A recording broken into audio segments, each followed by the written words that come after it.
बिस्मिल्लाहिर्रहमानिर्रहीम। अस्सलाम वालेकुम नादरीन, आप यूट्यूब चैनल देख रहे हैं। मैं इमरान खान हूँ। नादरीन, सबसे पहले तो आपको ख़बर देते हैं, पाकिस्तान तहरीक इंसाफ ने 8 मई को लॉन्ग मार्च का ऐलान किया है और खैबर पख्तूनख्वा में लॉन्ग मार्च किया जाएगा 8 मई को। और खैबर पख्तूनख्वा के मुख्तलिफ़ इलाकों से स्वाबी की जानिब लॉन्ग मार्च होगा। अभी ये इमरान खान साहब के जो रिश्तेदार हैं अहमद ख़ान न्याज़ी, उन्होंने और दीगर जो रहनुमा इमरान खान साहब के हवाले से फ़िक्रमंद हैं, वो ये कह रहे हैं कि ना खैबर पख्तूनख्वा की हुकूमत कुछ कर रही है, ना जो तहरीक तहफ़्फ़ुज़ आईन पाकिस्तान बनी है ना वो कुछ कर रही है, ना अपोजिशन लीडर सैनट में या कौमी असम्बली में कुछ कर रहे हैं, और ना जो अहदेदारान हैं तहरीक इंसाफ के वो भी कुछ नहीं कर रहे।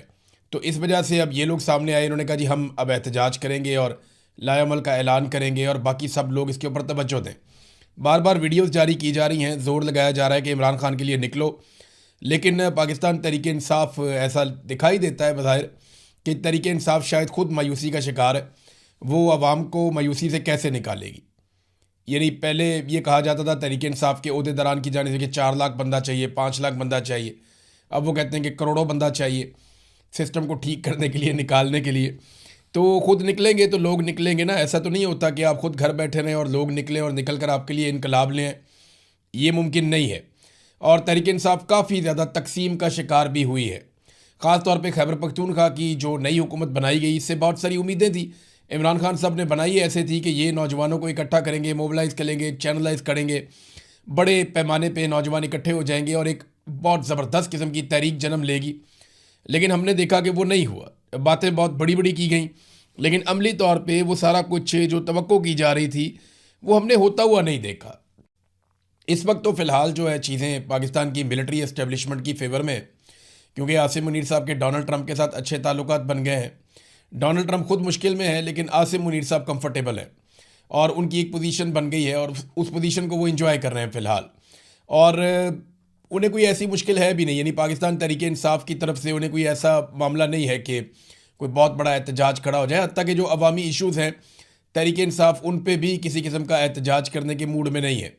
ना तहरीक इंसाफ किसानों के साथ खड़ी हुई, ना मज़दूरों के साथ खड़ी हुई, ना पाकिस्तान तहरीक इंसाफ गरीबों के साथ खड़ी हुई, ना एनर्जी के क्राइसिस में खड़ी हुई, ना पेट्रोलियम मसनूआत की कीमतों में इजाफे पे खड़ी हुई, ना ही ये जो कत्लेआम हुआ पाकिस्तान में बार बार उस पर भी खड़ी नहीं हुई। तहरीक इंसाफ किसी जगह पे भी बतौर अपोजिशन मौजूदा हुक्मरानों के लिए या मिलिट्री इस्टेब्लिशमेंट के लिए चैलेंज नहीं बनी। और ये बड़ा अच्छा ट्रैक रिकॉर्ड तहरीक इंसाफ ने गुज़िश्ता कई महीनों से अब ये बना लिया है। तो अब इस्टेब्लिशमेंट को तहरीक इंसाफ से भी एज सच कोई प्रॉब्लम नहीं है। अगर इससे इस तरह की अपोजिशन किसी भी हुकूमत को मिले, किसी भी हुकूमत को ऐसी अपोजिशन मिले, तो वो हुकूमत शुक्र अदा करेगी अल्लाह का कि ऐसी अपोजिशन हमेशा रहनी चाहिए जो किसी किस्म के मामले के ऊपर किसी भी किस्म का कोई रद्द-ए-अमल देती नहीं है। पब्लिक अगर चाहे भी तो ख़ुद रद्द-ए-अमल दे दे तो दे दे। पाकिस्तान तहरीक इंसाफ की जानिब से किसी किस्म का कोई रद्द-ए-अमल दिखाई फ़िलहाल नहीं दे रहा। और उसकी एक रीज़न ये भी है कि तहरीक इंसाफ कौन सा कोई पॉलिटिकल पार्टी से लड़ रही है। लड़ाई तो मिलिट्री एस्टेब्लिशमेंट के साथ है ना।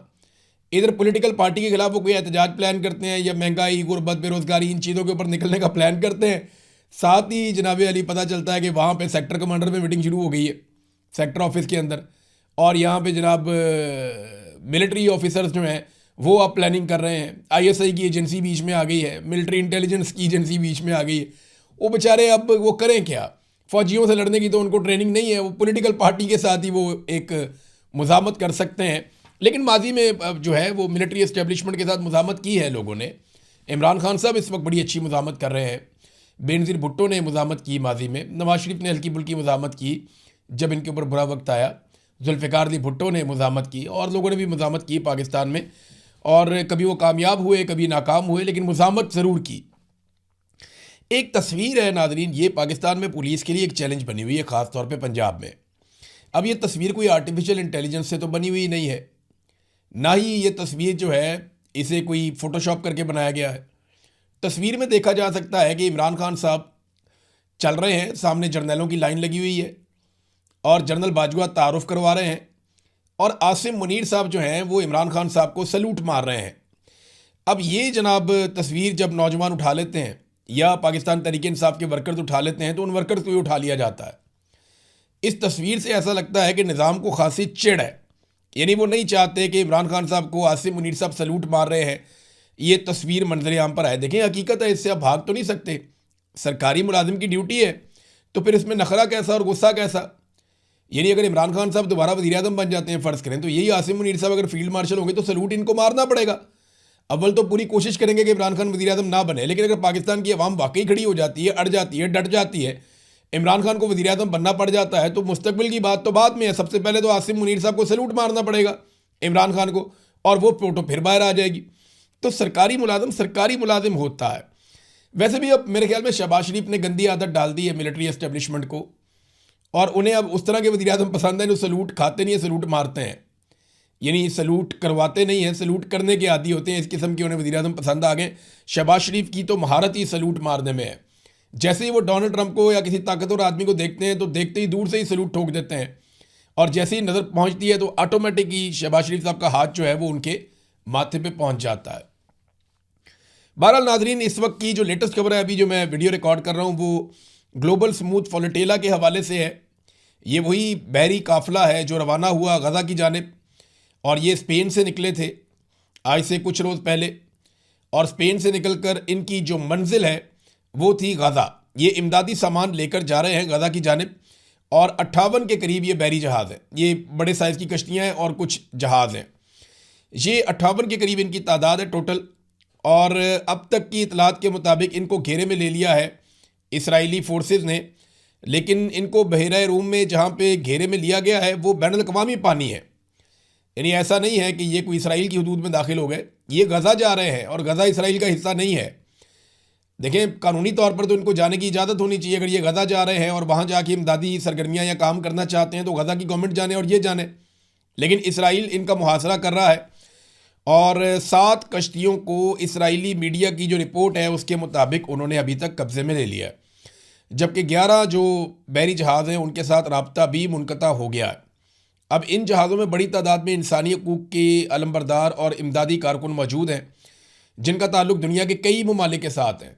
तो इसराइल को इस बात की परवाह नहीं है कि ये कौन कौन से मुल्कों से लोग हैं, कहाँ कहाँ से ये आए हुए हैं, और अगर इन्हें नुकसान हो गया तो किस किस्म का रिएक्शन आएगा।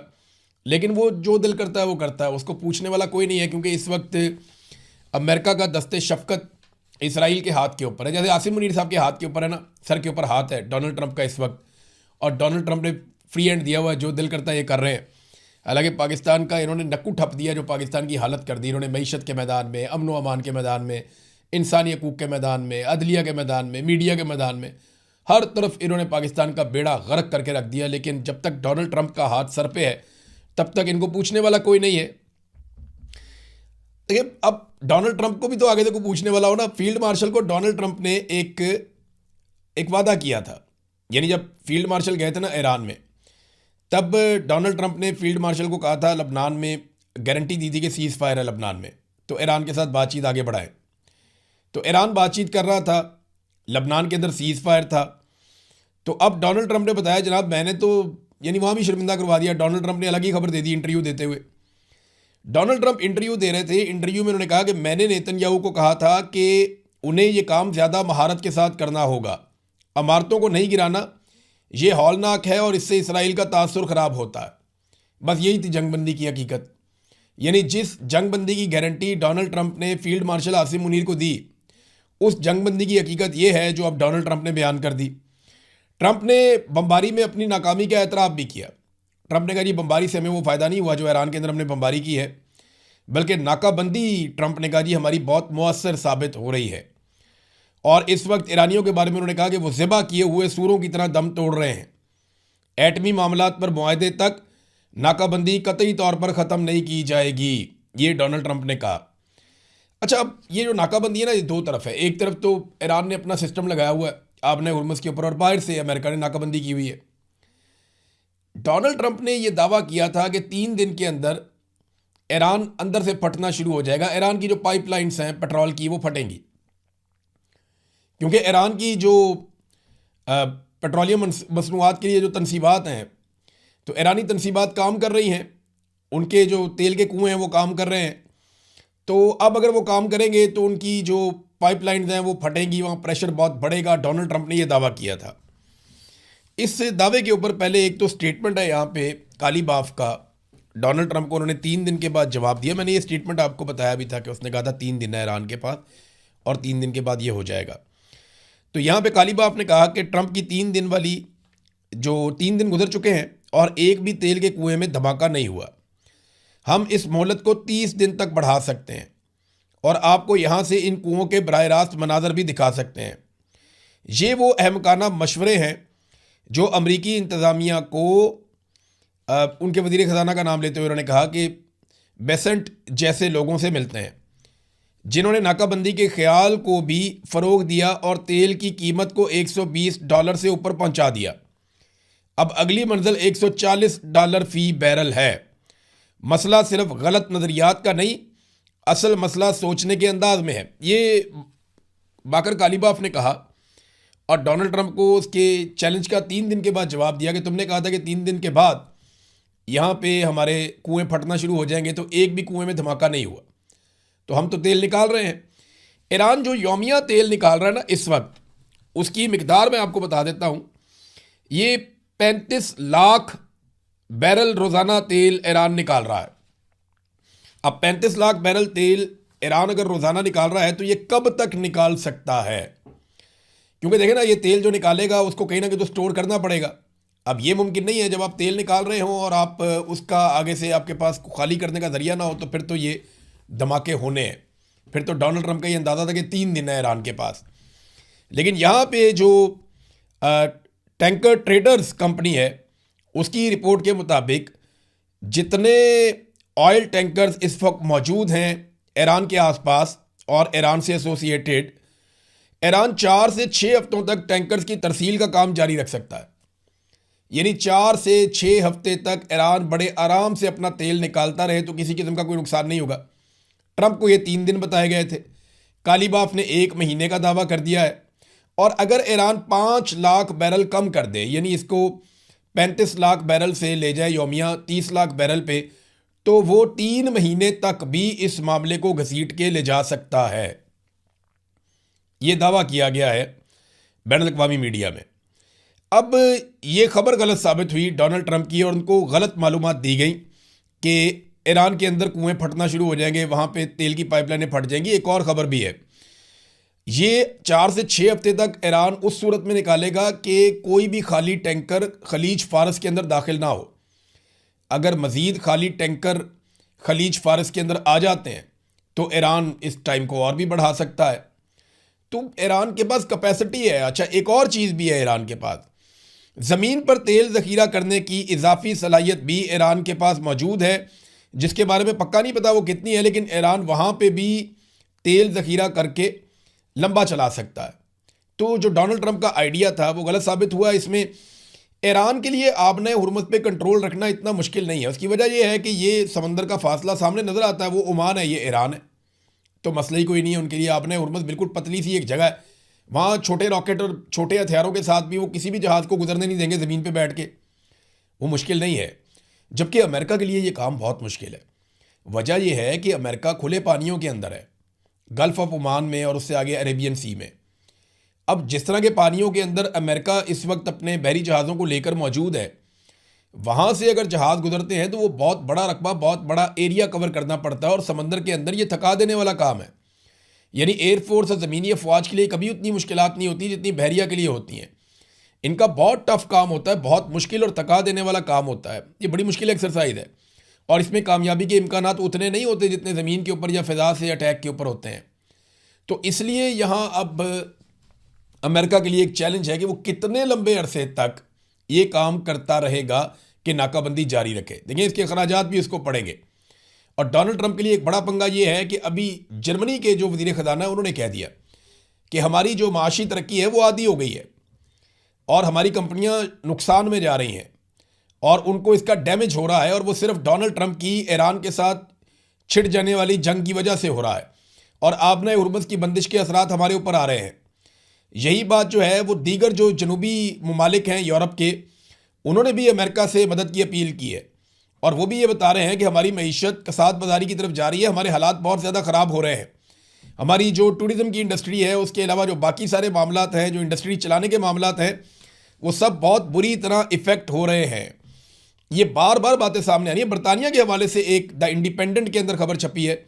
ये रिपोर्ट बताती है कि असल झटका 2 हफ्तों के बाद बरतानिया को लगेगा और ये झटका इस सूरत में लगेगा कि बहरी जहाज़ों की आमदोरफ्त बहुत ताख़ीर का शिकार हो गई है और जो बड़ी बड़ी सुपरमार्केट्स हैं बरतानिया के अंदर, उनकी शेल्फें आपको खाली नज़र आना शुरू हो जाएंगी। तो बरतानिया में भी एक तरह का प्रॉब्लम है, बहुत सारी चीज़ें बरतानिया इंपोर्ट करता है, बाहर से मंगवाता है। उन चीज़ों की किल्लत आइंदा 2 हफ्तों में पैदा हो सकती है, ये प्रॉब्लम भी। और ये द इंडिपेंडेंट की बाकायदा इसके बारे में एक रिपोर्ट है। अब नाजरीन, काली बाफ का एक स्टेटमेंट मैं पढ़ रहा था और उससे ये अंदाज़ा होता है कि ईरान को इस वक्त इत्तेहाद की ज़रूरत है। ऐसा नहीं है कि ये नाकाबंदी ईरान को बिल्कुल इफेक्ट नहीं कर रही। इस स्टेटमेंट को जब मैंने गौर से पढ़ा तो मुझे अंदाज़ा हुआ कि प्रेशर जो है वो ईरान के ऊपर भी है और वो भी ये चाहता है कि ये नाकाबंदी किसी तरह ख़त्म हो जाए। वो ये कह रहे हैं जी हमारे खिलाफ सारा कुछ करके आजमाया गया, जो जो एक्टिविटीज़ की गई, धमाके किए गए, क़यादत को कत्ल किया गया, फ़ौज को उतारा गया, जहाज़ यहाँ पे आ गए, सारा कुछ करके देख लिया। अब ये एक इन्होंने नाकाबंदी की हुई है। तो इस पे जो फाइनली उन्होंने अपने स्टेटमेंट में कहा कि हमें इकट्ठे रहना पड़ेगा। ट्रंप खुलेआम हमारे मुआशरे को 2 ग्रोह में तकसीम कर रहा है, बुनियाद परस्त और एतदाल पसंद। दुश्मन की इस नई साजिश का वाहिद जवाब इत्तेहाद को बरकरार रखना है।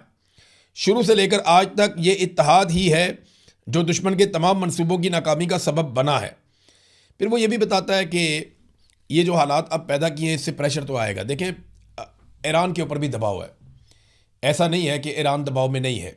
अमेरिका एक बहुत अमीर मुल्क है, वो बड़े लंबे अरसे तक नाकाबंदी रखे तो वो बर्दाश्त कर सकता है। ईरान उतना अमीर मुल्क नहीं है और वो इस नाकाबंदी का जो प्रेशर अगर बढ़ता गया और एक वक्त आएगा कि ईरान के पास रास्ते बंद हो जाएंगे और वो पैदावार बंद कर देगा तेल की, उसके लिए फिर बहुत मुश्किलात होंगी ईरान के लिए भी। तो ये बात ईरानी भी समझते हैं। लेकिन अमेरिका को नाकाबंदी करने का मौका कैसे मिला? पाकिस्तान ने जंगबंदी कराई और जंगबंदी के बाद बजाय इसके कि तवज्जो दी जाती एक डील की तरफ, एक मुआहदा किया जाता, अमेरिका अपने हथियारों को यहाँ लेकर आ गया और हर तरफ उसने हथियार फैला दिए। अब इस पे ईरान शिकवा भी करता है कि अमेरिका ने जंगबंदी के दौरान बड़ी तेज़ी से हथियारों को खित्ते में मूव किया और फ़ायदा उठाया इस बात का कि हम अटैक नहीं कर सकते थे, वरना पहले तो अमरीकी जो बहरी जहाज़ हैं वो बहुत दूर दूर चले गए थे। लेकिन जिस दिन लड़ाई शुरू होगी ना, जैसे ही लड़ाई शुरू होगी, मिसाइल लॉन्च होंगे, ड्रोन लॉन्च होंगे, ये बहरी जहाज़ सारे दूर चले जाएंगे दोबारा से। बड़े कीमती बहरी जहाज़ हैं, अमेरिका नहीं चाहेगा कि इनको तबाह होता हुआ देखे। नादरीन, एक बड़ी मुसीबत पड़ गई पीट हेग्सेथ को, जो अमरीकी वज़ीर दिफा है। वो हत्थे चढ़ गए कांग्रेस के। कांग्रेस के अंदर उनकी ब्रीफिंग थी, वहाँ पर वो चले गए। वहाँ जो ईरानी एटमी हथियारों के हवाले से उनका स्टेटमेंट है उसमें वो फंस गए बहुत बुरी तरह और कांग्रेस के जो बाकी लोग हैं उन्होंने उनको धोखे रख दिया। उनसे पूछा गया, जनाब आपने पिछले साल जंग लड़ी थी और आपने जो पिछले साल ऑपरेशन किया था जून में, उसके बाद आपने ऐलान किया था हमने मुकम्मल तौर पे ईरान की सलाहियत ख़त्म कर दी है एटमी हथियार बनाने की, तो अब आपने क्यों किया है? पहले उसने कहा जी कि हमने इस साल हमला इसलिए किया कि वो एटमी हमला करने लगा था, ईरान एटमी तजर्बा करने लगा था। तो फिर सवाल पूछा गया जी पिछले साल जो आपने इतनी लड़ाई करके 12 दिन की, उसके बाद ये दावा किया था कि हमने उनकी सलाहियत ख़त्म कर दी है, तो वो तब आप झूठ बोल रहे थे कौम के साथ। तो पीट हेग्सेथ बहुत बुरी तरह फंस गया। वो जवाब ही नहीं दे पा रहा था इस हमले का, वो बता ही नहीं पा रहा था कि हमला उन्होंने क्यों किया। देखिए, अमेरिका के ऊपर दुनिया का कर्जा चढ़ गया है। कैसे चढ़ गया मैं आपको बताता हूँ। अमेरिका के बहुत सारे इत्तेहादी हैं जो अमेरिका से नाराज़ हो रहे हैं। वो परेशान हो रहे हैं कि बैठे बैठाए तुमने एक ऐसी जंग छेड़ दी जिसकी वजह से हमारी मईशत पर असर पड़ रहा है। तुम तो अपना तेल बेच रहे हो, हालांकि अमेरिका के अंदर भी रिकॉर्ड कीमतें बढ़ गई हैं पेट्रोल की। बड़े अरसे के बाद 4-5 साल का जो रिकॉर्ड है वो टूट गया अमेरिका का और वहाँ पे पेट्रोल की कीमतें बहुत ज़्यादा बढ़ गई हैं अमेरिका में। ये प्रॉब्लम अमेरिका में आ रहा है। लेकिन असल बात यह है कि अमेरिका के जो इत्तेहादी हैं वो तो तेल पैदा नहीं करते, उनको तो ज़्यादा नुकसान हो रहा है और वो अमेरिका के ऊपर उनका कर्जा चढ़ता जा रहा है। वो सारे अब शिकायतें कर रहे हैं। मैंने जैसे आपको बताया, जैसे बरतानिया के साथ जो हो रहा है, जो फ्रांस के साथ हो रहा है, जो जर्मनी के साथ हो रहा है, जो इटली के साथ हो रहा है, जो स्पेन के साथ हो रहा है, इन तमाम ममालिक की मईशत इफेक्ट हो रही है। और किसकी वजह से? जो डोनाल्ड ट्रंप ने जंग छेड़ दी है। अब इस जंग को ख़त्म कैसे करना है, ये बोझ है उनके ऊपर। और जंग को इस तरीके से ख़त्म करना है कि सारी चीज़ें दोबारा से नॉर्मलाइज हो जाएं। मसला था डोनाल्ड ट्रंप का और अमेरिकन जी कहते हैं कि मसला उनका था एप्स्टीन फाइल का, मसला उनका था अमेरिका के अंदर के हालात का। वो पॉलिटिकली बहुत ज़्यादा डैमेज हो चुके थे।